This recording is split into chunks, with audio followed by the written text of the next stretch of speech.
Hello, everybody. It's your pal Drew Dracy, a 30-year veteran in the comics industry for DC Comics, Marvel Comics, CrossGen, Dark Horse, everybody else.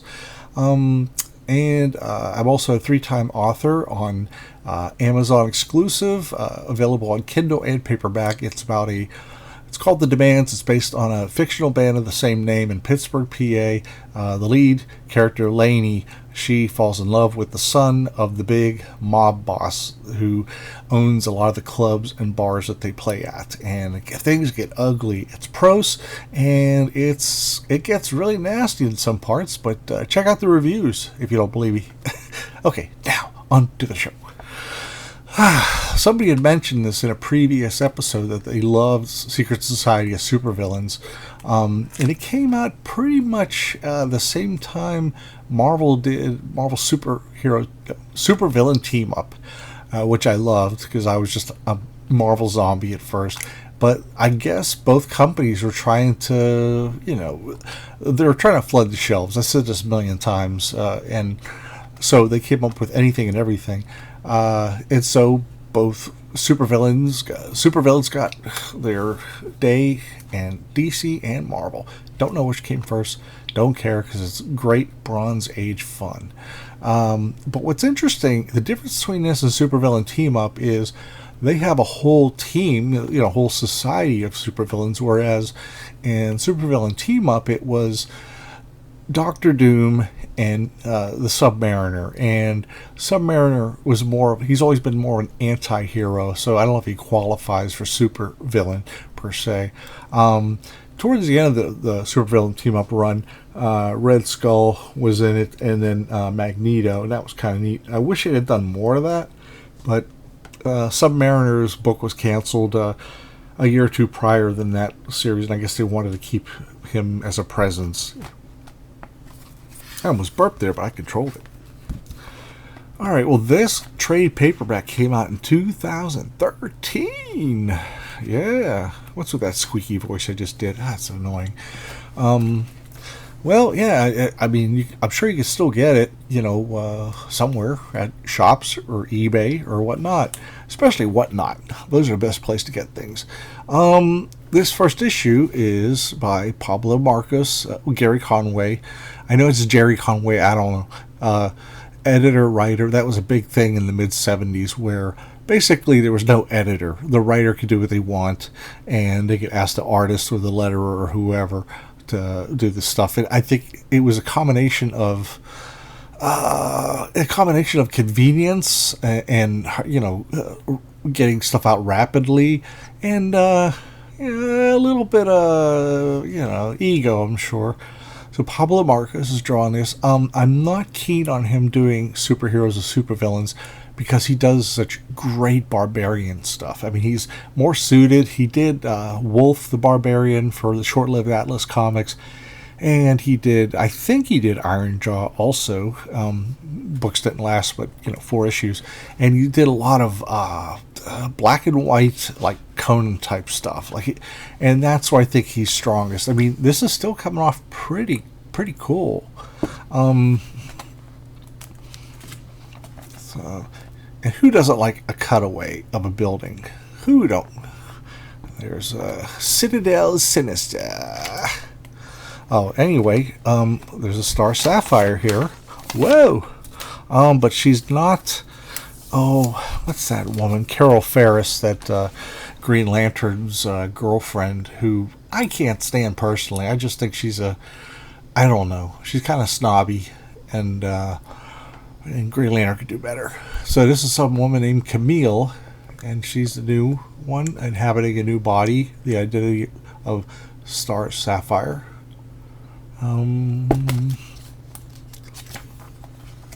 So we run across Manhunter from the short-lived backup run that Walt Simonson did with Archie Goodwin, which pretty much should have closed the whole case on Manhunter because it was such a perfect self-contained story, and it collected it later and it had a real nice graphic novel feel to it, like it was always intended it to be that way. It was always intended. Well, this guy is a clone of Kirk, what's his name, and they're like not sure, if he's going to be a bad guy. Prove yourself to some mysterious benefactor. Why should we? For the only reason any of us do anything, Grodd, enlightened self-interest. There's a zinger. Not. Lots of raising hell. Well, let me jump ahead. Captain Comet, who I think is actually an old character for real.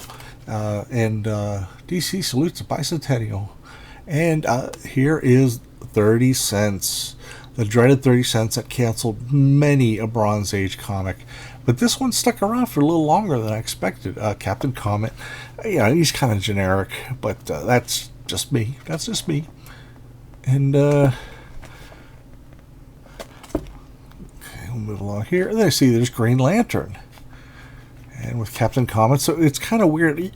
You would have thought the JLA Justice League America comic would maybe cross over with this, but I think this book was basically self-contained and, in a sense, as an afterthought that people didn't worry about. Well, we find out that Manhunter is actually this clone of Manhunter. He says, the others were evil, Adam, but I wasn't. Still, they gained a reputation which stuck with me. Are you trying to tell me you're a good guy unlike the rest of the secret society? Yes, Grodd's shield may be effective, Manhunter, but not against me. A mental one is what he's talking about. I've known a society of evil since I first read the comic book. Well, here comes Mantis. Kirby's Mantis. And it's just odd seeing these fourth world characters done so kind of pedestrian. It's not. It was a big deal in the Kirby books, and there's that Darkseid character. Everybody loves him. Okay, and, like I said, it's just very clunky in places. Okay, here comes Darkseid. Now, here's what I feel. After Kirby had to prematurely cancel his Fourth World books, and a year or two later, DC had first issue special, which had the New Gods and with Darkseid, and a lot of people like me think it's not. They don't count. This story doesn't count. There's a lot of Darkseid that really doesn't. It just because they don't. It's like later on these stories are never referred to, and I kind of think the best way I can compare it is Marvel Comics Presents lasted, I don't know, 100 issues maybe, and Wolverine was pretty much in every one of them, at least later, and dozens and dozens of Wolverine stories, and I think, yeah, do those stories count? And, because it's like if somebody does something with a Wolverine story right now, what if it goes against something that was in Marvel Comics Presents? And that was just a way to keep the book published. So, anyway, now we get Vince Colletta inking Pablo Marcos, which is kind of interesting. But he just kind of looks so basic. He's supposed to be, a huge... just a huge body, like a brick wall or something. And, Keith Giffen, when he and Paul Levitz brought back Darkseid, I think that's like when they finally counted. Now, here comes the Black Racer. One of the craziest Kirby ideas. I think he was trying to do the Silver Surfer, his version of it, since it got ripped off when Stan did the series, even though Jack created him. So we have a guy on skis, and he's supposed to be, the touch of death or something. When you're about to die, you see this guy. Here we go. Pablo Marcos and Ernie Chua and Vince Colletta artists. Ernie Chan is also Ernie Chua. It's a long story. There was like a typo, I think, when he got his green card, because he was originally from the Philippines. So he ended up changing his name permanently to Ernie Chan in later issues. See, this is kind of there, You know, it's not riveting stuff. I mean, a hardcore geek like me, if I'm in the right mood, I'll really enjoy the heck out of it. And but you know, that's just me. The Black Racer.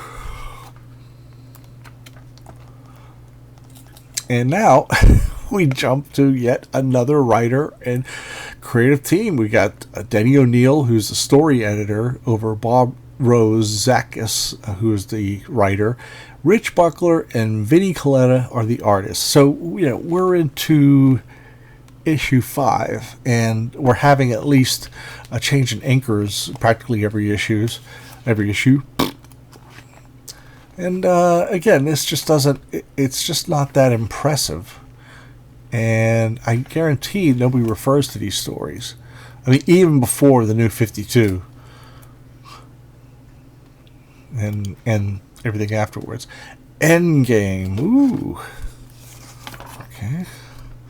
There we go. Number 4. Yeah, you see, we have, you know, Black Canary is there. You know, a member of the JLA.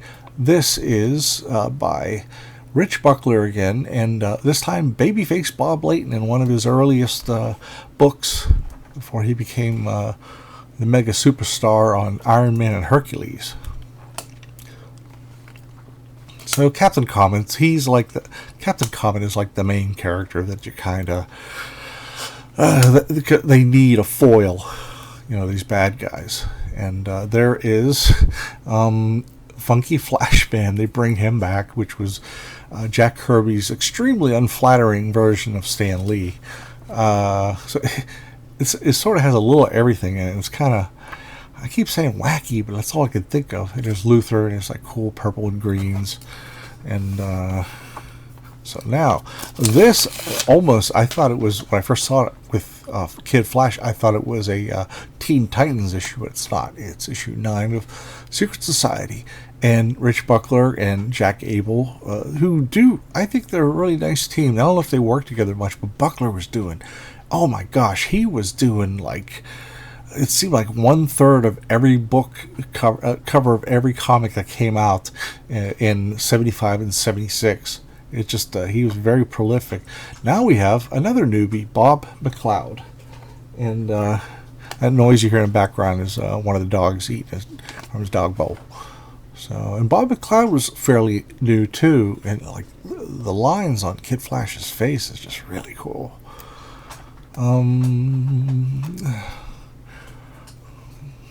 Sonny likes to chew loud. And the Creeper, a great character who's never really took off. There was a 12-issue series, which I don't think it was planned to be just 12 issues, but it came out in the late 90s or so by Sean Martinborough, who did some really great stuff. I can't remember the writer's name. So, like I said, this all seems very rushed. The storytelling is basically there, but it's not very attractive. It's more perfunctory. And then now Star Sapphire, and we get another creator change. Well, we're back to Jerry Conway, special guest artist Dick Ayers and Jack Abel. So, you know, and Supervillain Team Up was just as bad about that stuff. It's just like you just didn't know what you were going to get next. But you know, if you're a kid and you like the characters, then you know it doesn't matter. Doesn't matter. Star Sapphire and the Creeper. When I think of the Creeper, there was this horrible 70s movie that came out about this nerdy guy who turns into a monster with some chemicals, and the guy's beaten up by these jocks, and he ends up doing like a Dr. Jekyll, Mr. Hyde, and he goes and he kills like the one of the preppy guys, and it's just really weird. And they used to call him Creeper, hey Creeper, and I don't know what the movie was called, but they played it a couple times on Chiller Theater. So Chiller Theater. Okay, here we go. Get this is the original #1 for Secret Society of Supervillains. For some reason, here we go. I'll just read it to you real quick. I'm not going to read the whole thing. On the following pages, you'll discover the Secret Society of Supervillains #1. No, not the #1 that reached the newsstands this past winter, but an entirely different version of the same magazine. Blah, blah, blah, blah, blah. The book was put together with the simple concept of teaming up a group of supervillains. No shit. Well, then after the issue was completed, Jerry Conway sat down with the then publisher Carmen Infantino to design a cover and was surprised to find that Carmen's concept of the magazine was significantly different from his. Most of the difference, though significant, were in the degree of background detail and art style. And while some companies might just try to fix them as they went along, DC decided to go ahead and do it all over again, a whole new look. So this is the unpublished version. Pardon me. Which is just such a trip because, I mean, it's a total trip because I never thought they threw anything away. I thought they just published whatever's out there. So, but I guess Carmen got wind of it and just decided it wasn't a grabber. But Rick Estrada, another artist change, and Pablo Marcos, who was the first issue of penciler. So it's really cool. You know, it'd be fun is if you're an amateur colorist and you want to break into comics, is like scan a page like this and color it up. So well, that takes care of this. I got the soft cover. I actually got this at Ollie's. Yeah, that's where I got it. I got it at Ollie's. And I was like, that's pretty cool. I got a pretty good deal on it, too. So now here's the rest of it. And this is a hardcover.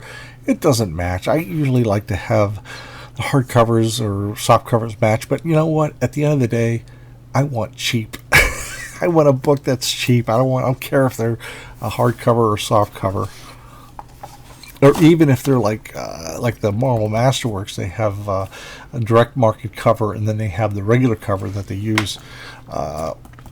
Well, okay, this is one of the DC specials, number 27. The first couple had a bunch of Kirby characters, and they had the New Gods and all that stuff. And then Dinosaurs at Large. They did a few of these kind of books, like essentially a one-shot. Like, they had superheroes versus super gorillas. And that had a lot of reprinted stuff. And here we go, everybody. Rich Buckler and a young Joe Rubinstein inking. Bob Rozakis is back as writer. So it's just so funny how, I mean, this isn't an official issue, but it's put in this book for a reason. Hey, wait a minute. Is that the guy? Is that the critter from, I can't think of what it was called. You know what I'm talking about, the cartoon that came out in the late 60s. Humanoids? Correct me in the comments below, please. Herculoids. Yeah. So I like that guy's outfit. He looks like a cross between like a waiter and a warrior, and I don't know. The purple and yellow though is very appealing. I believe it's a split complement when it comes as far as color theory is concerned. Maybe I got it wrong. I forgot this guy. Not important. Secret Society of Supervillains special. I'm special. Man, I sing good or what? Wow. And here's Funky Flash Man. And who did this? It's all over the place, but it is a really fun read if you are a hardcore guilty. If you have guilty pleasures from the Bronze Age, then it's just really adorable, for lack of a better word.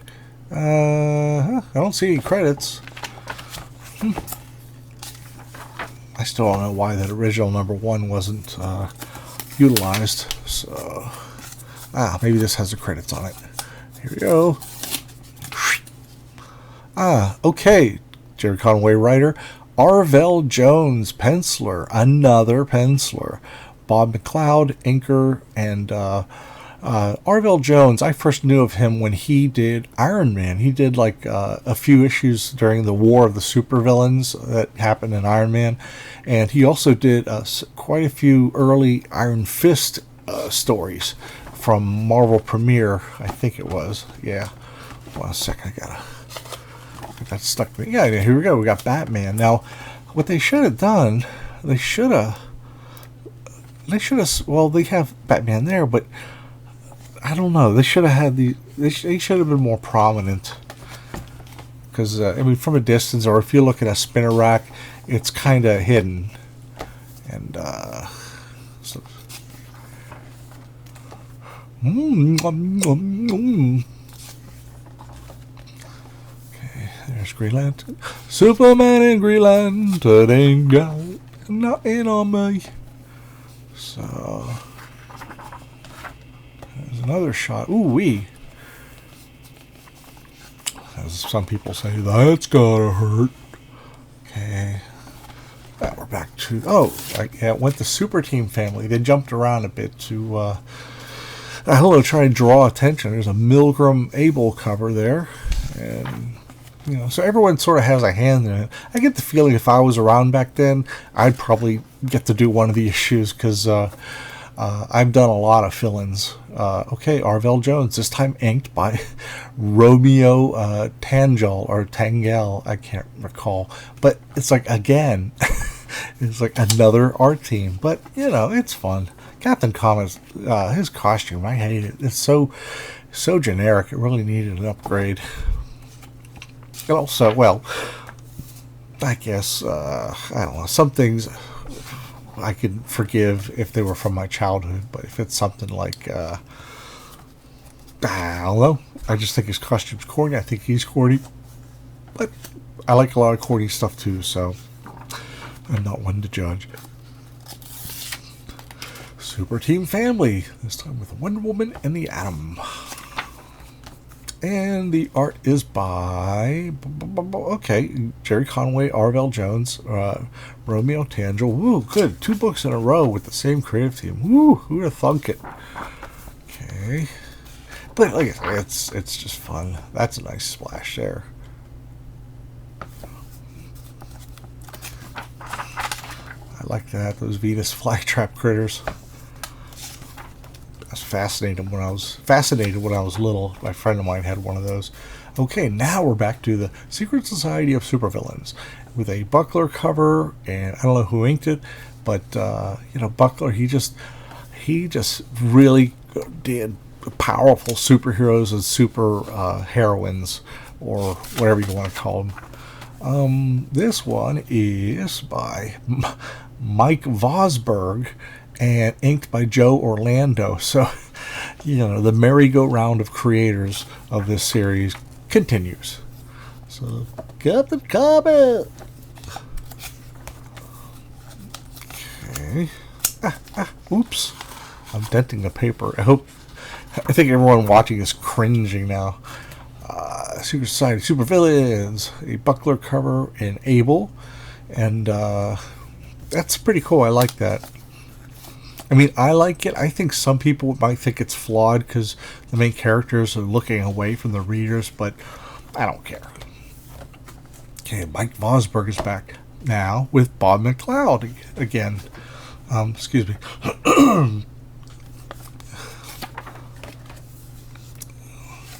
What I think what happens a lot with the Bronze Age is so many books came out, so many books were running late that I think you didn't have a regular team on most books unless it was one of the main titles like Superman, Wonder Woman, Justice League, America. And I think what they did is like as soon as they finished this, then they had like 2 weeks to finish a different book. You know, and it was like the deadlines never ended. It was like, whew, we got that out of the way. Whew, okay, we're gonna jump over to this book, and I sense a lot of that going on. And hey, what charge? This is Mike Vosberg, inked by Bob Smith, and this is awkward. You know, Mike Vosberg, I really didn't care for his She-Hulk stuff, but when he does other stuff, like later on, He kind of got, I don't know if he worked with Howard Chaykin or not, but he got really, really good. And, you know, I don't mean to disparage him. It's just, like, the She-Hulk stuff was also inked by, oh gosh, what was it? Frank, not Robbins, but the other guy, Frank Springer, and it just looked messy. It was because later on I would see Vosberg stuff, and it was much more graphic. Okay, Mike Wersberg, Bob Smith, Gary Conway's still on as writer, but Jack C. Harris is the editor. You get that Blockbuster guy. He would show up later in when I did Nightwing with Chuck Dixon and Greg Land. They made Blockbuster smart, and he was like head of a mob, and really impressive character. Just, you know, a lot of potential. What's this guy? The Silver Ghost. For a second, I thought it was one of the Metal Men, but I guess not. All right, here we go. Okay, focus. The following stories, bear with me.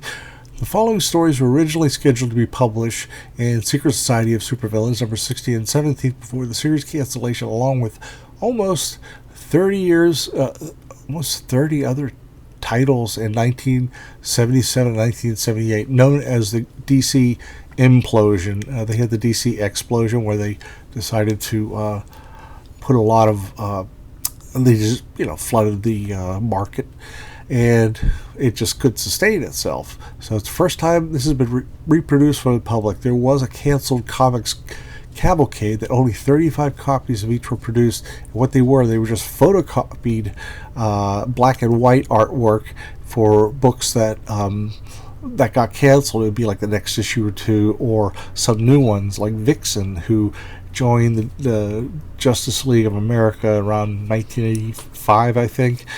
She hadn't shown up, and she had a single issue that was ready to be published, and they just sat on it for a while, probably because when this thing came out, they were like, oh, you know, we just can't, we'll just, let's discard all these other things from before because it's bad luck. Alex Saviuk and Giordano, and I forgot that Alex Saviuk started so long ago.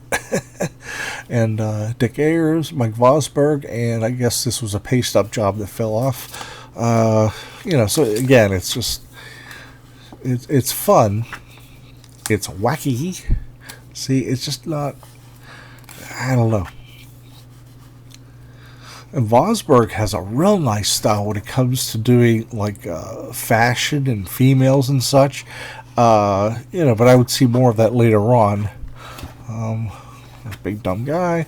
Look at that. Some pencils. And this is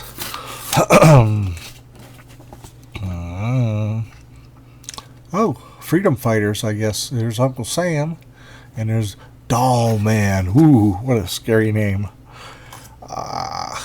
These kind of guys would show up in Teen Titans later on. They had a very brief revival by a young Paul Levitz, and Bob Brown did an issue, and Ernie Chua, whatever.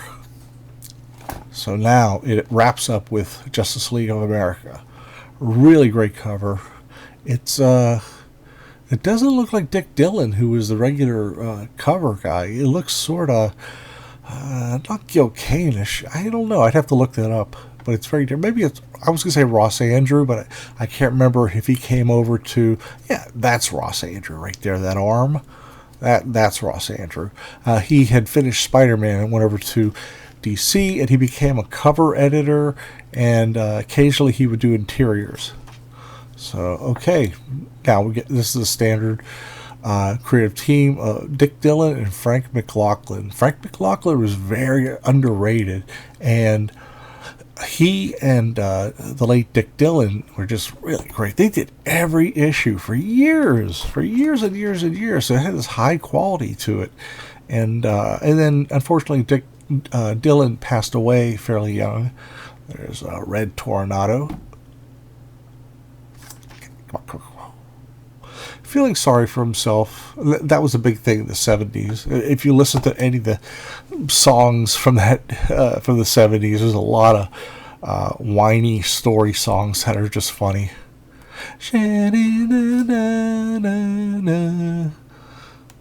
Stuff like that.